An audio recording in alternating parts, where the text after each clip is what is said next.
My dear Masala Podcast fans, I've written a book called Bad Daughter. You surprised by the title? I think not. I've never shared such deeply personal things before. I talk about growing up in poverty. I talk about my father's violence, my mother's murder. I talk about how I turned my pain into power, navigating mental health, sexuality, spirituality, and patriarchy. Bad Daughter is my story of going from Mumbai's slums to New York's billboards. But it's your story too. What's the message of this book? It doesn't matter where you come from. It doesn't matter what happened to you. You still get to have the life that you want. If you're looking for a book to move you and inspire you to change your life, type in Bad Daughter by Sangeeta Pillai on Amazon or go to my website, baddaughter.co.uk. I was kissing girls, but we were doing it in secret. You're scared, right? And I think that there are more open spaces now that I'm an adult. I'm 33 years old now, but 15-year-old me was confused. I was afraid for my safety, quite honestly, because what ends up happening in a lot of Indian communities is if you even show an inkling of queerness or deviation from the norm, they immediately start talking about marriage as a way to fix it. Besharam, badtameez, chi, gandhi, chal hat, toba toba, oho, bad beti. I'm Sangeeta Pillai, and this is the Masala Podcast. This multi-award-winning feminist podcast for and by South Asian women is all about cultural taboos, from sex, sexuality, mental health, menopause, to nipple hair, and more. This season is a US special, and it took me by surprise. You see, I interviewed these incredible South Asian American women. I expected to hear some angst around identity and belonging. Instead, they told me how comfortable they were with both their South Asian and American identity. I confess, this is not the podcast season I set out to record. It's so much more powerful. Talking to my guest, Varuna Srinivasan, felt like I was talking to a younger version of myself. We both grew up in traditional Indian families in India, battling for space to be ourselves, fighting for our voices to be heard. Varuna identifies as a queer, immigrant South Asian woman. She is a sexual health expert, writer, and activist who's been featured in many publications like Elle India, Vogue, Business Insider, CTV, and more. Varuna is the founder of Tara Health Media, a sexual health education and empowerment-led digital platform for POC communities. In 2020, Varuna was named Woman of Courage by Serena Williams. In October 2022, she was Cosmopolitan India's LGBTQ plus cover star. I was impressed by all the amazing work that Varuna does, and by Varuna herself. Her empathy and her vulnerability. I found both those just so inspiring.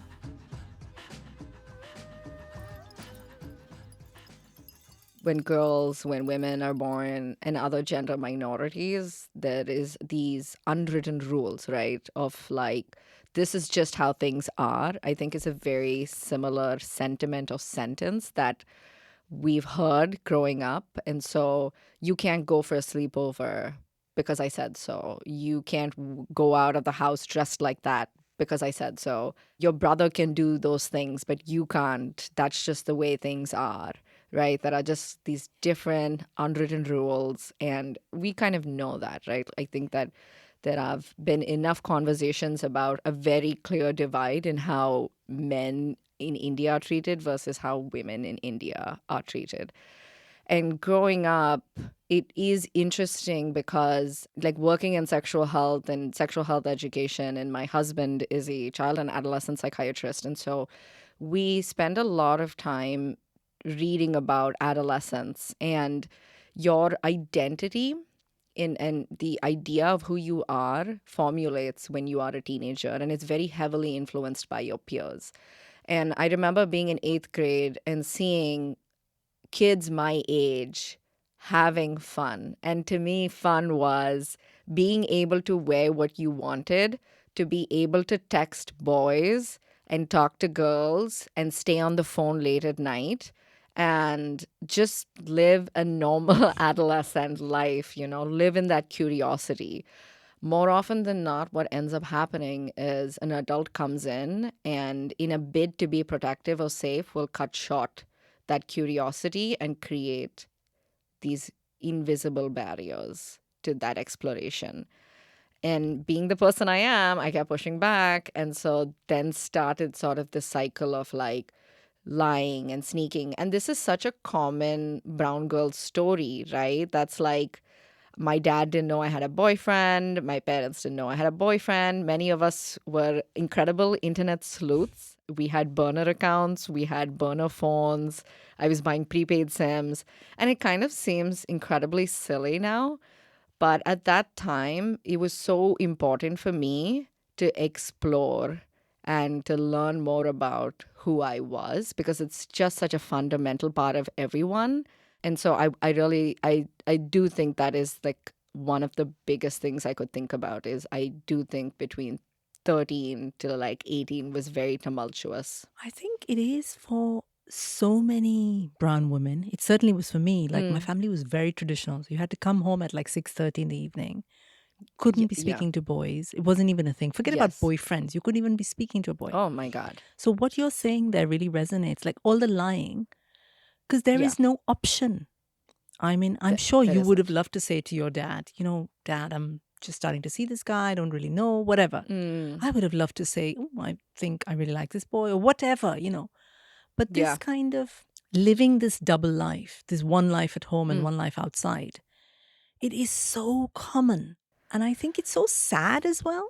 Like, not only, as you say, you're growing up, being an adolescent, you're trying to figure out who you are, because those are those crucial years where you're understanding, you're building this person. And on top of that, you've got all this pressure of maintaining this facade. Oh, I'm this good girl, or I'm this whatever at home. And I think that's so much unnecessary pressure to what is already a pressured stage in life.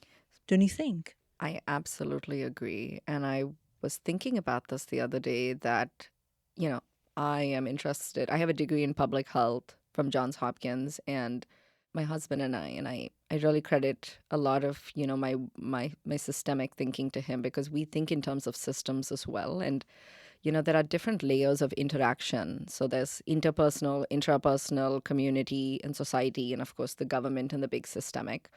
And growing up in India, it wasn't just something I noticed, that it wasn't just the resistance I was feeling at home. So it was resistance from my parents, right? About like sleepovers and talking to boys and not having boyfriends and not wearing miniskirts and going out and dancing, which are absolutely normal things to do when you're an adolescent. But I was also like slut shamed in school. They would go through our phones and go through our messages to see if we had a boyfriend. And they found that I had a boyfriend. I was 16 and I was texting my boyfriend at that time, and really innocuous, like, I love you. I can't wait to see you. I can't wait to hug you and kiss you. And somehow I was punished. So they called my mom to the school and reprimanded me and basically gave me a lecture on morality and the importance of abstinence, right? And how that contributes to, they almost bake it into like, if you stay off this course, you can focus more on your studies because that's what you're here for, right? As if we don't deserve to have a holistic lifestyle. I had a best friend in school who moved away with her family to live in Chennai. We missed each other, and so we'd write these beautiful, long, descriptive letters to each other.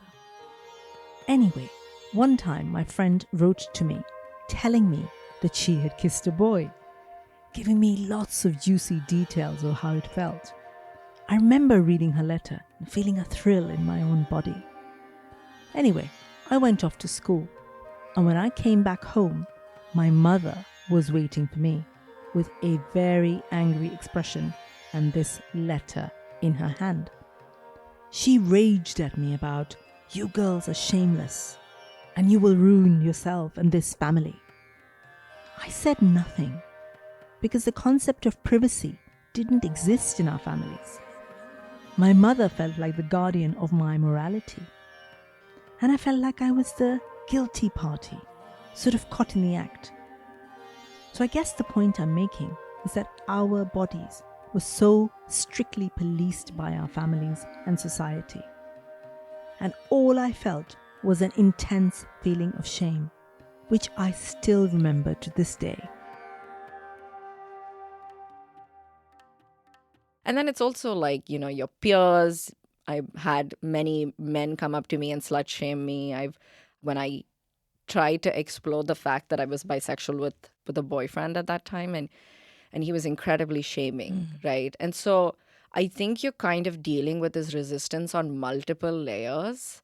And it's one thing, right, if you're like fighting with your parents, but you're also fighting with some peers. You're also fighting against teachers and everyone in society. Like up until I was 25 in med school, the girls' hostel had 2 security guards. You had to sign in at 6:30.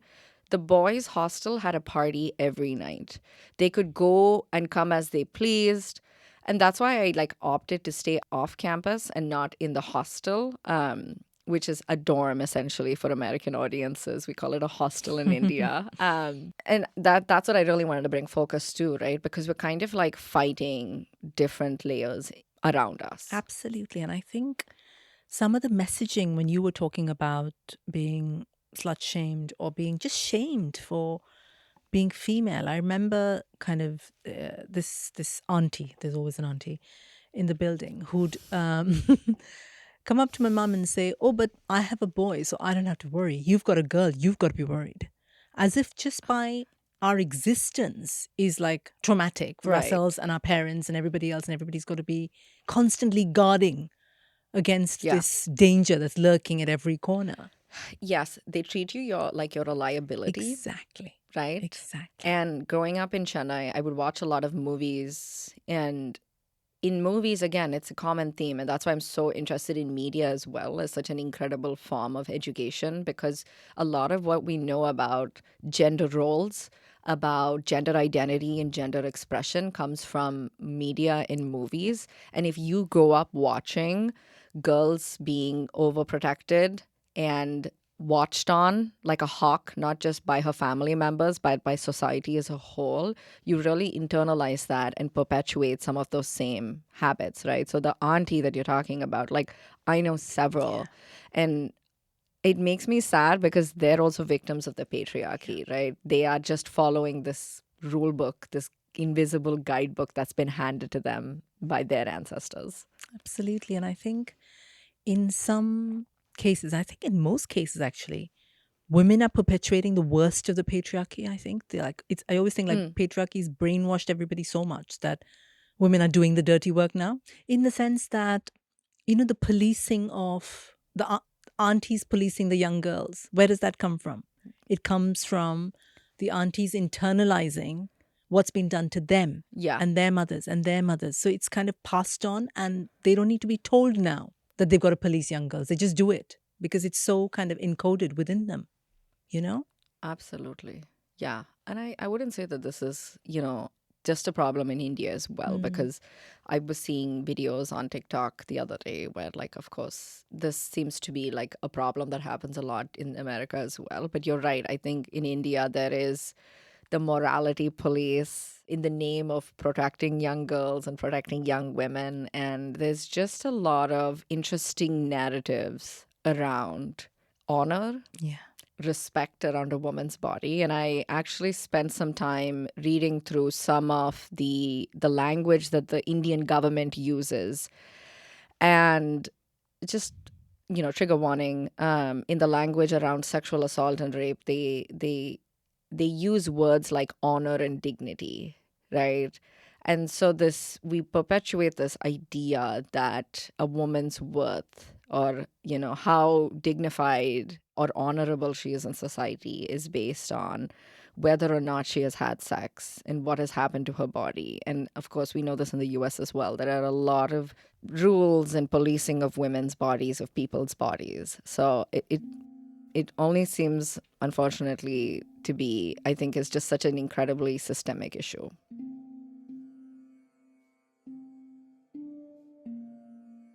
Whenever I hear the word honor, it makes me angry.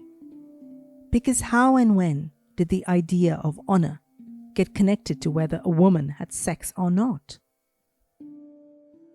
I was told when I was young and living in India that if I gave my body to someone, even if that someone was in a loving relationship with me, I was devaluing myself, and that I would regret it for the rest of my days, as if a woman's worth depended entirely on the use or non-use of her vagina.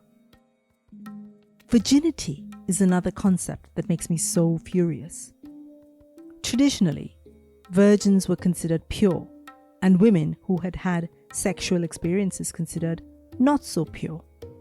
How can the very act that creates precious life in the world be impure? How can the woman who creates that life through her own flesh and blood be sullied for the act of creation?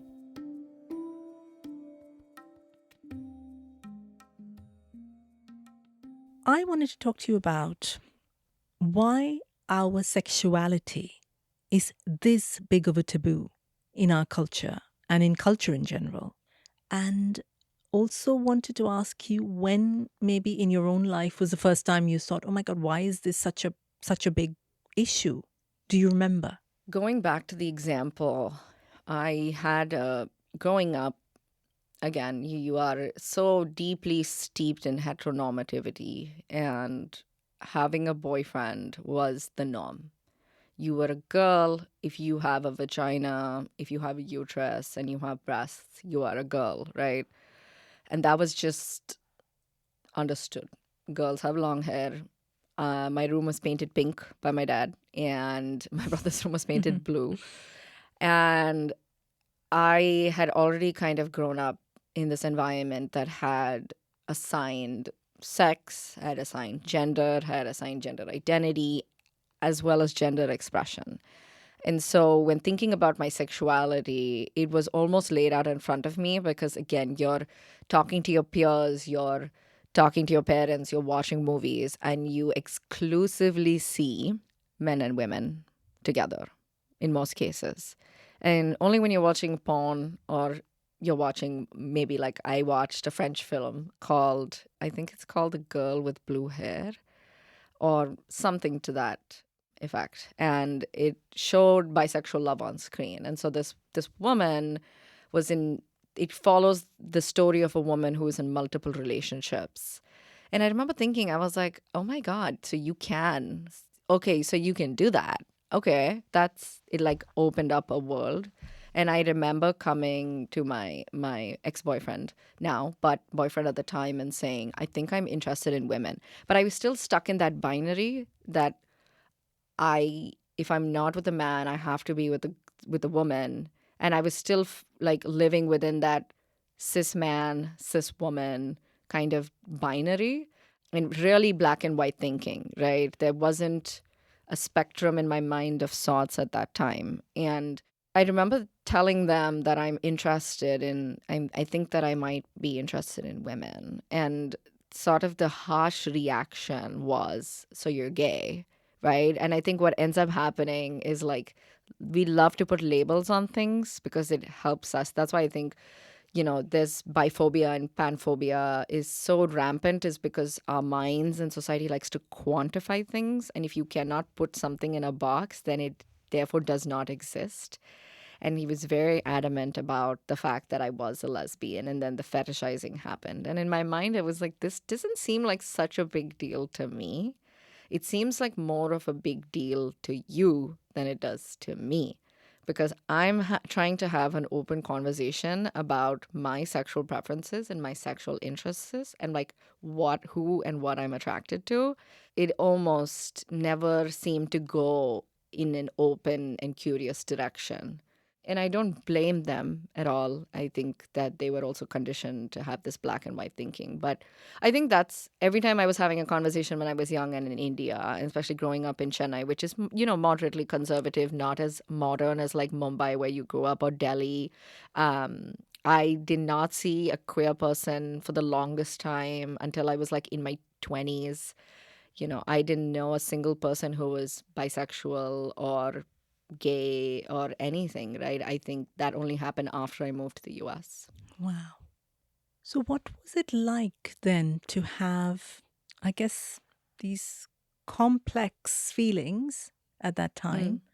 And even if you tried to explain to a friend, then that's the response you get. What was that like? How did that feel?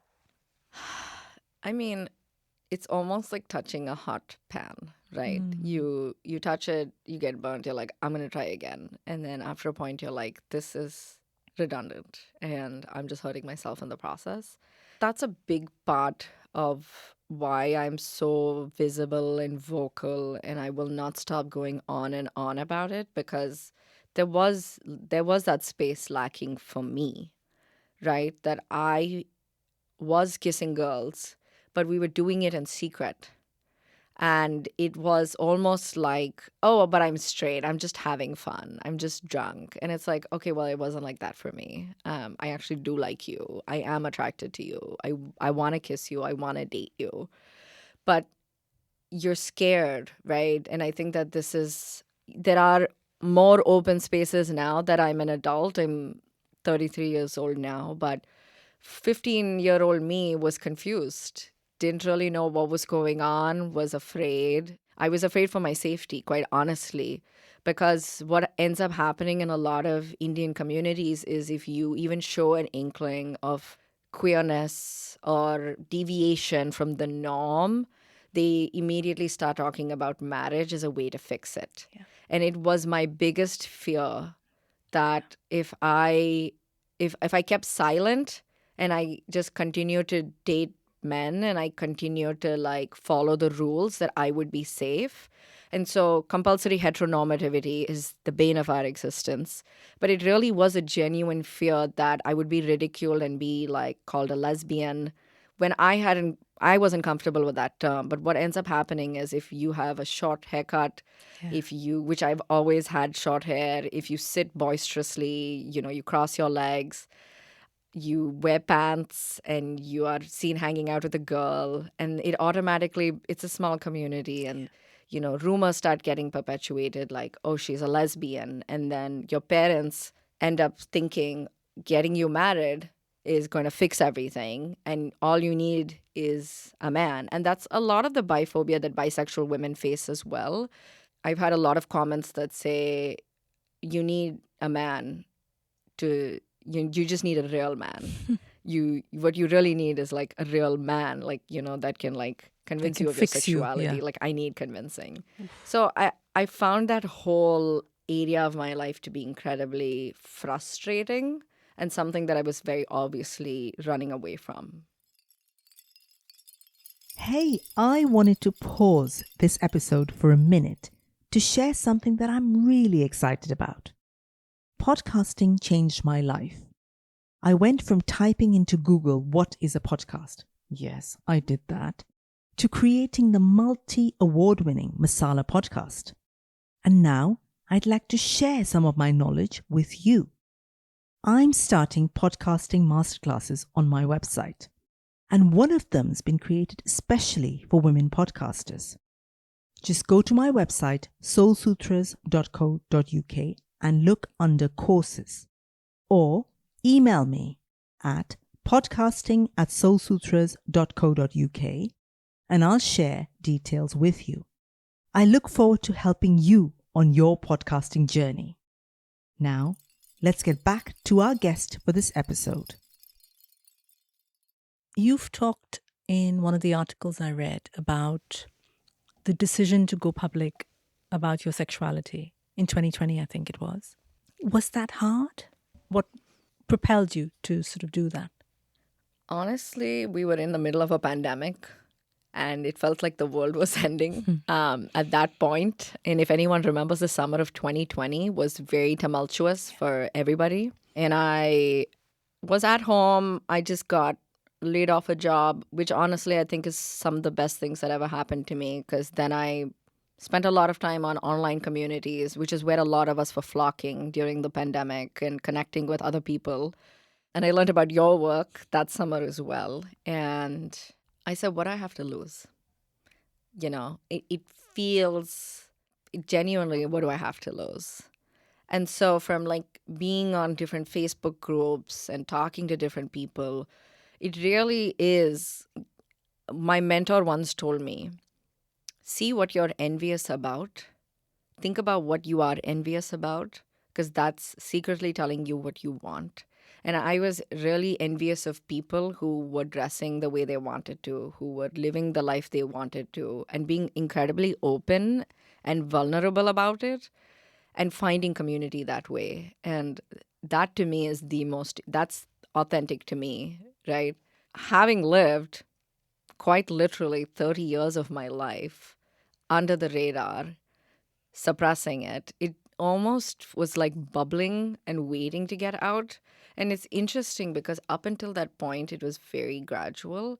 And then it suddenly started to take like a bit of a steep turn. And so I had actually come out in 2018 to my close friends. And so my partner, I was already in a relationship with him, and I came out to him. I came out to a couple of my other friends at that time. And this is why I think chosen family is incredible, because I have such an amazing queer community of bisexual and lesbian women and gay men and trans friends who have really helped me come to terms with who I am, right? In moments where you want to erase yourself, they're like, you better not do that. You stop that right now. And I think it's kind of the added courage that got me up until that point where I was like, you know what? I'm just gonna talk about it. Like, I think I can talk about it. I feel confident.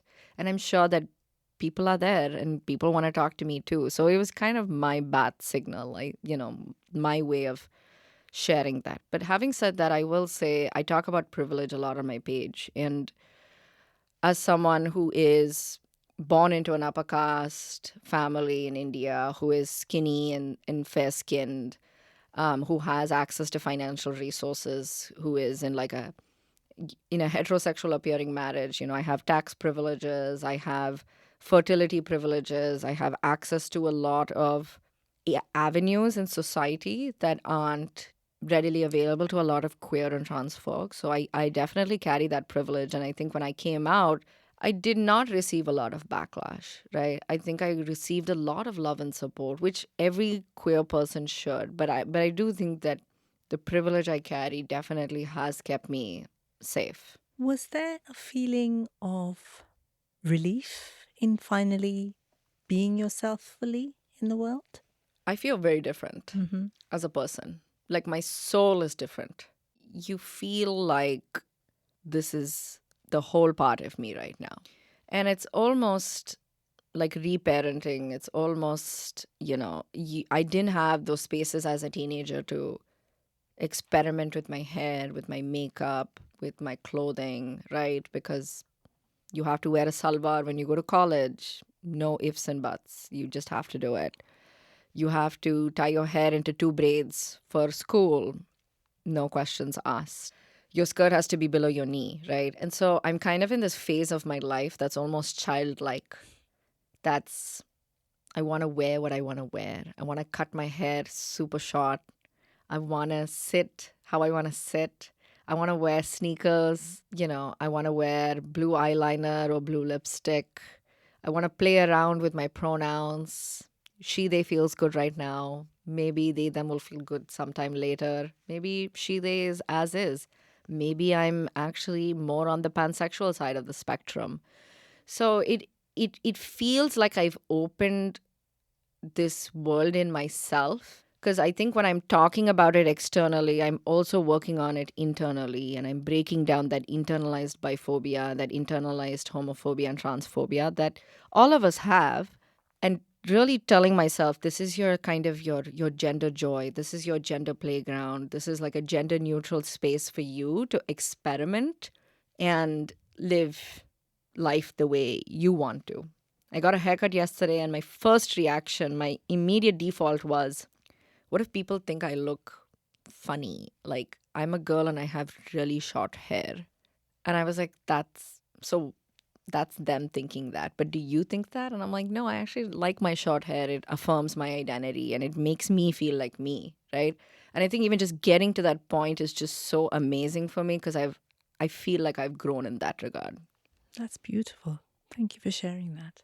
The other thing I read, which really struck me, was you speaking about coming out as bisexual to your husband and how that has completely transformed your relationship. I love that. Can you tell us more about that?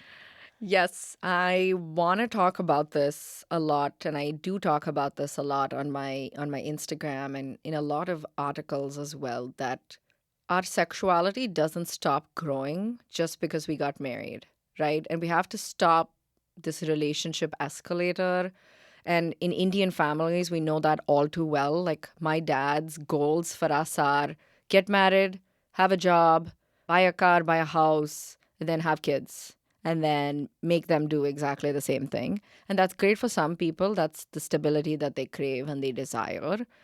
And in that is somewhere baked that you've kind of ended the road with whoever you're with. So we are stuck in those gender roles. We're stuck in this cis heteronormativity. We're stuck in this idea that man, wife, woman, man, and child, and that's it, right? And something that I found incredibly difficult when I communicate with a lot of South Asian audiences, and I tend to get a lot of comments, is poor soul. Oh no, what did he get himself into? And it's interesting because they find that I have been deceitful or almost done a grave injustice or betrayal because apparently I was masquerading as straight before my marriage. And now that I'm married, I'm like, haha, surprise, I'm actually bisexual. And I want to change that narrative just a little bit, right? I want us to think of ourselves as infinite beings capable of experiencing anything related to sexuality, right? Like, we are amazing sexual beings. And that isn't just in who we're attracted to and who we're having sex with, right? Right now, in a crass way, I'm having sex with my husband. I have one partnered sex with him. He is a cishet man. But the attraction I feel is so diverse, right? And in India, when we think of sex and we think of attraction, we're like, okay, but then you're just going out and you're acting on it and you're having sex with so many people. And that's great for some folks, but that's not what I'm doing. And that shouldn't be the automatic assumption. So when I talk about this with my partner, it is incredible because we go into really complex and intellectual conversations because I think we're like privileged and resourceful enough to have that language at our disposal. That's exactly how we speak about it. We say who you sleep with and who you're attracted to are different. And your sexuality doesn't stop growing just because you're in a relationship. William is my equal. We are equals, right? And I know a lot of people come out as trans or they come out as being gay. And, sometimes there's an end of that marriage. And, you've tried your best at making that marriage work. And some couples do go on to find joy in their relationship and continue on, or they get divorced and they break up. But that's the thing, right? No one is betraying anyone by living their truth. I think it's almost worse for the marriage if I'm sitting here thinking, I'm actually bisexual, but he thinks I'm straight. I would somehow think it's way worse to lie and deny myself and erase myself. Yeah. But now I've come out, I have this community. My husband is such an amazing ally. His best friend is a bi man. His wife is a bisexual woman. And this is the running joke we have in our family. We're like, are you sure you're not like a little gay? Because you seem to be attracting all of the queer people. And I really do think it's because he's created such a comfortable space that made it easier for me to come out. And you would have heard the song on TikTok that we sing a lot, which is Bi Wife Energy. And he has bi wife energy is kind of the song, how it goes. And it's these men that are married to bi women. And I love that because patriarchy affects us all, right? And a big tenet of biphobia is misogyny and toxic masculinity. And bisexual women actually face higher rates of domestic violence, sexual abuse when they come out to their partners who are men and they face intimate partner violence. And I find that to be, in my case, I feel incredibly grateful that I can come out to my partner. And I really wish the same for a lot of people. And that's why I love that trend, because I do think it's on all of us to start creating safer spaces within our relationships. And that's what happened in my relationship. So now I feel much more confident talking to him about other things, about I'm thinking about changing my pronouns. I'm thinking about cutting my hair short, and it validates who I am, and this is what I'm interested in. And I feel like sex is one part, but the intimacy that we share has just deepened on another level. I absolutely can hear that, because what do we all as humans really want? We want to be seen as we really are. We want to be in a partnership where we can fully be who we are, without having to pretend or add a layer or whatever. And if you've got this relationship now in your life where you're able to be exactly who you are, I think that's phenomenal. Absolutely phenomenal. I wish more of us had that in our lives. It's beautiful. It really is. Yeah, I wish the same. Why do we think it's important for South Asian folks particularly to discuss sexuality more openly? To discuss what we want, who we are, talk about things like sexual health. Why is this so critical? I mean, why not? Right? Like, why not us? And we grow up with this idea, and I heard it a lot. Sex is for white people. You would have heard that. Hello, who's got the largest population in the world? Right? And so this idea, we have already like fit into these like incredible stereotypes that, oh, Indians actually love a lot of sex. We have the Kama Sutra, it's the land of like exotic, beautiful women. And of course, these narratives really harm and hurt us. But it's also the idea within our own communities that mini skirts are for white people, sexuality and boyfriends are for white people, dating is for white people, and Indians don't do that. South Asians don't do that, right? And talking about our combined stories, right, where we have a familiarity in our dating lives, that if Sangeeta and Varuna were to sit together and exchange stories, we would say, that's my life. Like, you had to lie to your dad too, or, oh, you had a boyfriend and nobody knew his name or his face, and he just existed to you and you alone. And so there are these, regardless of where you are, right? Like, and I think this is similar for a lot of NRIs, people who were born and brought up in other parts of the world as well. It's almost this thing, the universal truth that ties us together as South Asian people. Absolutely. But it is important to break down those barriers because there are unique struggles to our community, right? We have some of the highest rates in India of gender-based violence. It is generally an incredibly unsafe place for women and gender minorities, adding that as well. And it almost seems confusing to me.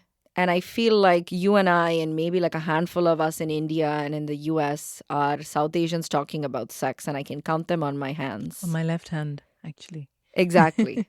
Which I find that so interesting that when we think about the person who's out there talking about sex, it is someone who is skinny, white, blonde, talking about sex. And it almost feels incredibly unrelatable. Like, I cannot relate to that. I cannot go up to my dad and say, I have a boyfriend. He's sleeping over in my bedroom. We'll talk to you later. Like, that will never, ever happen. Ever. Right? In a million years. And like, what would happen if like your dad or your parents walked in and they found condoms on your bed? Like you would be under house arrest for weeks. That, But that's yeah. that's the truth. Yeah. That's the reality, right? Like yes, we are working on those problems, but our parents are our parents. The society is the society we grew up in, right? It's not getting any better. It's kind of staying the same. What I'm trying to do in thinking about sexual health is equipping, and I always like to use this word, culturally informed sexual health. Because I'm not going to go up to someone and say, buy this vibrator, it'll liberate you. Yes, buy the vibrator, but also start thinking about how you view your own body, right? Like, what about your body stands out to you? How have your peers made you feel about your body, right? What are some of the people that you have dated? What have those experiences look like? Is there a common theme? What is the commonality there, right? And we're sort of really thinking about what is relevant to us. And sex and dating is huge. Like I spend a couple of hours every week sifting through questions from people who have very, what seems like basic to me, but is so important to them. Because at the end of the day, we all care about our sexual health and we all care about wanting to take care of ourselves and having a partner that loves us, partners, whatever it may look like, or just finding freedom in our sexual health, right? And in that, I see so many common themes like, I'm ashamed of the way that I look. It looks really brown down there, right? And so, like, what we see on porn, with white women or white men is like really can warp your sense of what your body should look like. And if you are melanated, your nipples are darker, your vulva is darker, your scrotum skin is obviously going to look darker. That may seem different to you, right? Yeah. And you have kind of this internalized bias towards yourself. Not to mention there's a lot of colorism in our communities. But just really thinking about the many facets, right? And the issues that strike us as a community, and how can we use that to talk about sexual health? I think a lot about what makes us feel desirable. If the only desirable bodies we are shown are white bodies, how then do we start to feel that our own brown bodies can be desirable? As a young woman, I'd often look at my own dark brown skin and think, I'm not attractive. Because I learned that being attractive was Western. I saw people on the pages of magazines or in porn who were attractive and white. So in my mind, being desirable meant being white. However, in the past few years, I'm consciously creating a practice to help me desire myself. I know it sounds a bit nuts, but I feel like literally changing our own minds to find ourselves desirable can be life-changing. So here's what I do. I stand in front of the mirror and admire the beautiful brownness of my own body. The dark nipples, the dark hair, the wide Indian hips, the swaying curves of my waist, the soft roll of my belly. Because I believe the only way to change the narrative of desire is by starting to desire ourselves exactly as we are, brown and beautiful. The other thing I think, which you touched upon, is, say India, because we're talking about India, is one of the most unsafe places if you're a woman.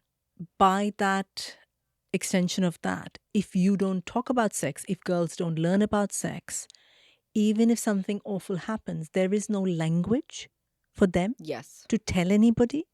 If you've never had the language, how do you go and tell someone I've been groped or assaulted or any of that? It's a horrific thing. And we don't give our girls the language. We don't. And even just thinking about rape culture, right? It's so deeply ingrained in our society.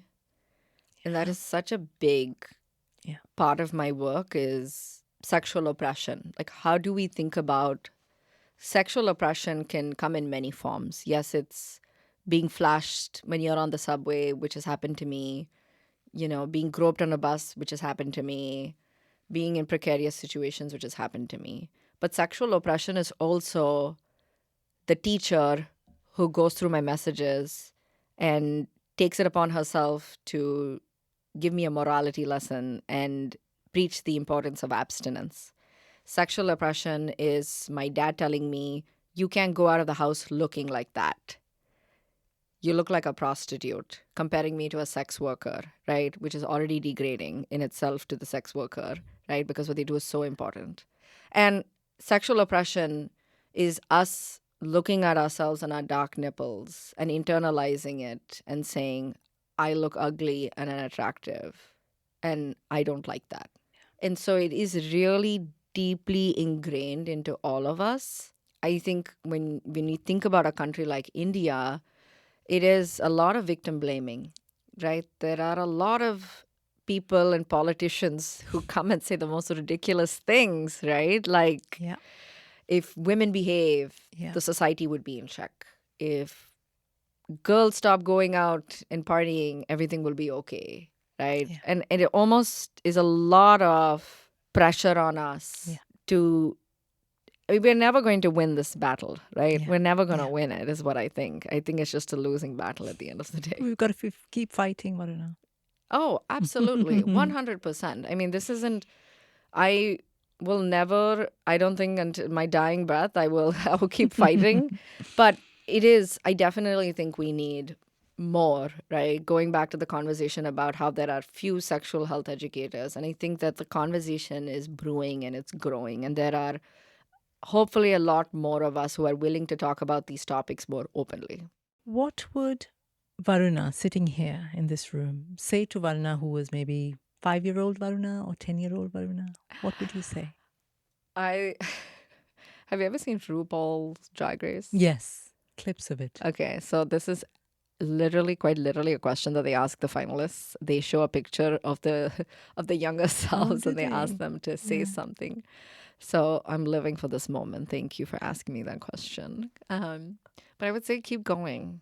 Honestly, there are going to be a lot of trying moments in your life, but you're going to get to a point where you're living an authentic, true life and you're finding joy in your gender and your sexuality. And that is something that you've always wanted to do. So keep going. Wow. So keep walking this path, keep telling your Yes, story. just keep going. Keep going. Just keep going. Yeah, I love that. It gets better. I love that. Finally, would you have any advice or words for all the listeners on Masala Podcast? What would you like to say to them? You are a sexually expansive being. Your sexual powers, your identity, your expression goes so much beyond what you think it is right now. And I encourage you to be curious and to ask questions and to think about yourself in different ways, because that can really help stretch the barriers that you sit within right now in your mind. I'll let that sink in. That is beautiful. Thank you so much, Varuna, for giving me your time and this beautiful energy and this openness. I'm very touched and really, really grateful. Thank you for being on Masala Podcast.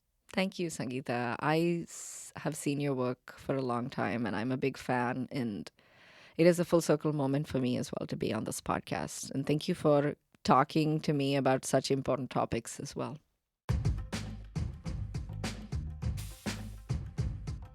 Thank you for listening to Masala Podcast. Masala Podcast is part of my platform Soul Sutras, dedicated to celebrating and supporting South Asian women. This is a space for all of us bad betis who don't do as we're told.